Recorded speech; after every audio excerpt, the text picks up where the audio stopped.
In our very first session together, let's draw this iconic tulip flower step by step. From a flat outline made out of basic shapes to a fully shaded drawing. This is all we're gonna draw in this step. But where do we begin? Well, let's take inspiration from this photo of a tulip flower. At first glance, it might seem like a complicated subject, but what if I told you you could draw anything by breaking it down into simple shapes? For instance, look at the stem. If we simplify it, we can see it's just one curvy line. To create this line, I'll use a swift motion while keeping one eye on the reference. It doesn't have to be exact, we're just taking inspiration from it. Take your time, simply draw waits for you as you draw, so when you're ready, just tap play.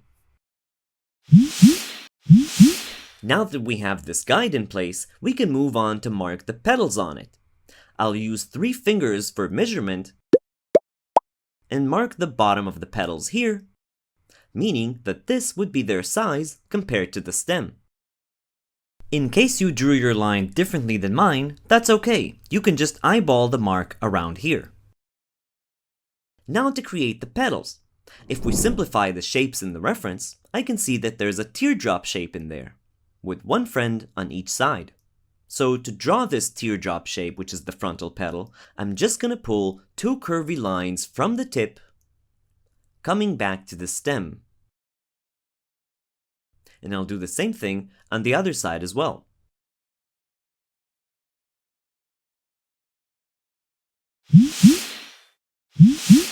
Now that we have our front petal all marked out, let's give him 2 folded petals on each side to give him some more presence.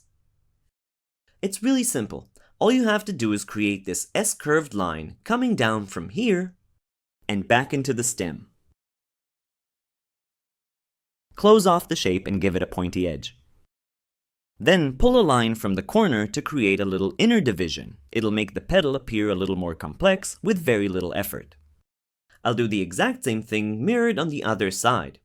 As you can see, I'm not very symmetrical, so don't worry about it. A tulip is an organic element in nature, so you can't really go wrong, which is exactly what makes drawing naturalistic subjects so much fun.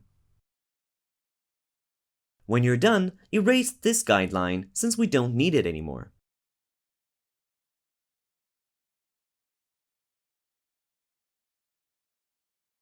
Don't worry if you end up erasing a bit too much, you can always redraw and refine, just like me.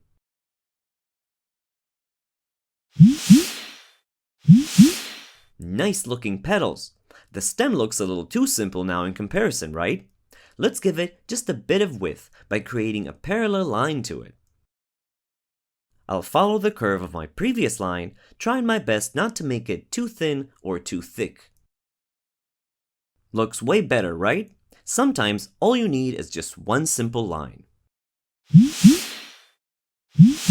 Okay, so we're almost done with our basic outline.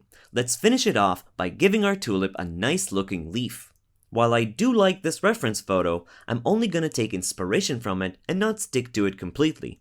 I just want to take inspiration for the flow of the shape. So I'll keep an eye on the reference, but mostly try and imitate the flow of the lines. You can add more than one leaf if you'd like. There's no one way of drawing a flower, so let your creativity guide you. I'm only here for guidance and inspiration. Once you're done, erase any overlapping lines to make sure the stem appears as if it's behind the leaf. Once again, if you end up erasing a bit too much, don't worry about it.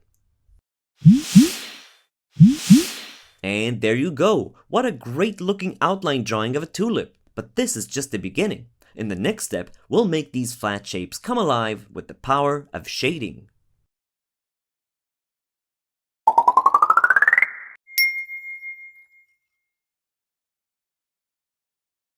In this step, we're gonna give the petals some shading, making the tulip far more 3-dimensional.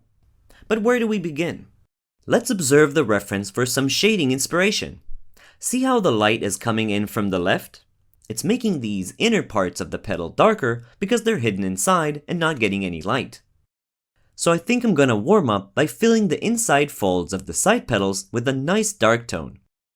Press hard enough with your pencil to get this tone, but not too much. We don't want to etch our page. Notice that for dark tones, I'm allowing myself to hold the pencil a bit closer to its edge to give me a bit more control over it. Do the same thing with the fold on the other side and try to shade it with the same pressure as before to stay uniform. I chose to start from these parts because they're the easiest to fill without even thinking about it too much, and it'll immediately give us the illusion of depth we're trying to achieve, so it's nice to see fast results, you know? And now for the frontal petal. I'd love to make this shape appear more spherical. It'll make it feel far more three-dimensional with very little effort. Since we've established that the light source is coming in from the left, it means that the right side would be the darkest, going lighter and lighter from there. So let's mark the dark tone with light pressure, just by following the curve of the shape. We're gonna shade and blend these areas later, so drawing with light pressure would really make it easier on you in the future. Now, parallel to the dark tone, let's mark the mid-tone by again following our previous line with even lighter pencil pressure.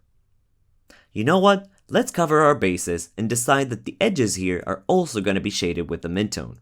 This is just us mapping out our tones before we shade them, so no pressure. In fact, feel free to mark your tones however you see fit. And now, let's shade. Starting from our darkest tone with the same pencil pressure you used for the inner folds. Work in the direction of the shape and try to stay uniform. You can always revise your shading later if you'd like by adding another layer to it.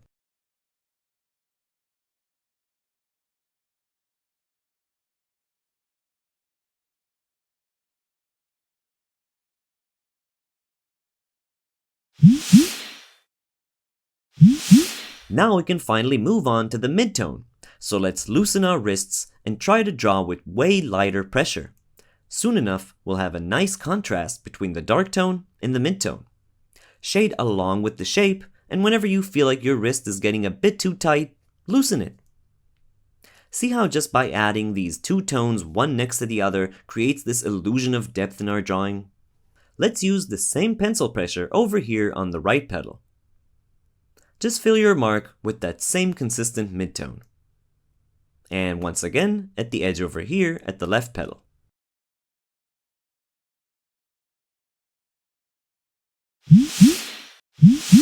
Let's create a better, smoother transition from tone to tone, making it appear like a realistic gradient. To make your blending smoother, go over your whole shape and just try to smooth out that transition, making it feel seamless. Notice I never even lift my pencil off the paper, I'm just going up and down the shape, trying to create a nice transition from hard pencil pressure to lighter and lighter pencil pressure.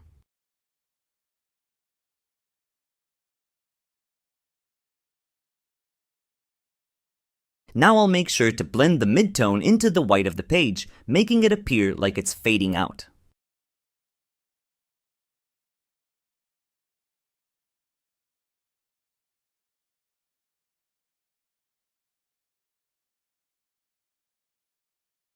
Already looks much smoother, right?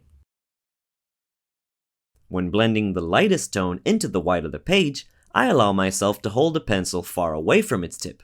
It loosens my wrist, allowing me to lightly shade with ease.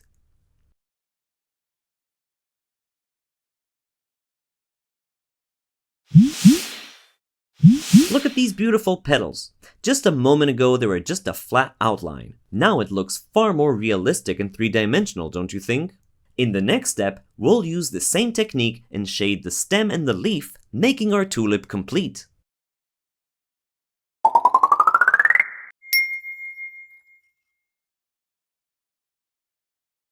In this last and final step, we're gonna make our stem and leaf pop out of the page using the same shading technique, making our tulip complete.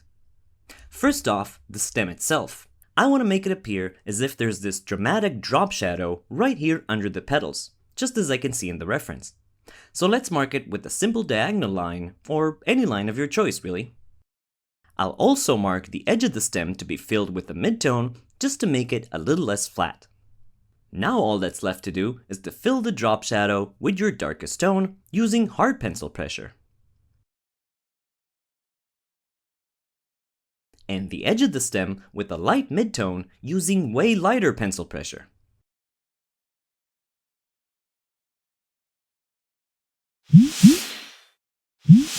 Now, let's give this leaf a bit more depth by following the same technique. I'll mark this area to be the darkest tone, and this would be the mid-tone. Now that I have these two areas marked, let's shade them. As always, starting from harder pencil pressure for the dark tone. Shade along with the shape and be conscious of how much pencil pressure you're using. Try to stay consistent with the rest of the dark tones in your drawing. Now, for the mid-tone, just like before, loosen your wrist to create a lighter tone that will create a nice transition from dark to light in your drawing.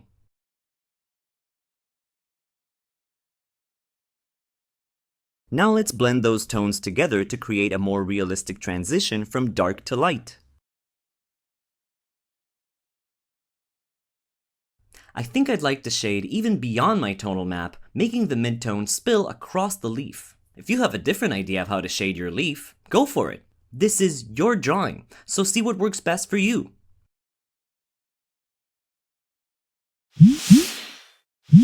And now for a final touch. Let's give the whole tulip just a hint of texture by peppering in light strokes across the tulip's leaf and petals, making it appear a little more detailed and specific.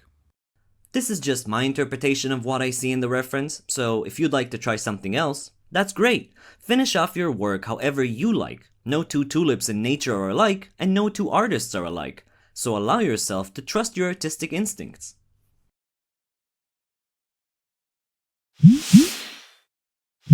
And there you have it, your very own beautiful tulip. In such a short time, you created a basic outline, marked your tones, shaded your tones, blended them, and then gave your whole piece more detail with a hint of texture. Amazing work! And this is just your first drawing. Think of all the other subjects you can draw now. Hope you had as much fun as I had, and I can't wait to draw with you again.